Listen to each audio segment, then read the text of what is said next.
Greetings, ghasts and ghouls! Today we are converting a large number of MP4 files to MP3 as they are just audio journals. There are better formats to use than MP3 if you care strictly about the audio fidelity, because MP3 is a compressed format. However, it is good enough for my purposes today and it will save a lot of space. So I've got 3.3 gigabytes of MP4 files here, and after running this nifty little script that loops through FFMPEG, I'll speed up segments of this, but we are done in under 3 minutes anyway. And when we're done, we're left with under 36 megabytes, which is like 1,000 times smaller. The script will be shown on screen, check the chapters below, and modify it to suit your needs. Now again, these were audio journals. I had recorded them from my phone, which means that I can now clear up all of that space from my SD card. Personally, I prefer Filezilla for my file transfer protocol client. It's pretty quick and straightforward to be able to double check whether or not things succeeded or not.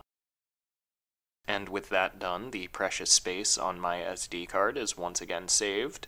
If you have any questions, my comments will be always open. Without any further ado, here's the recursive script up on screen. Be careful with it. I hope this video was helpful to you, and remember, digital storage isn't that expensive, and self-hosting it can be even cheaper if you allocate your resources wisely. Don't let a mega corporation convince you that you need to buy more space for yourself just because they are setting up your devices to store information in a way less efficient than it needs to be.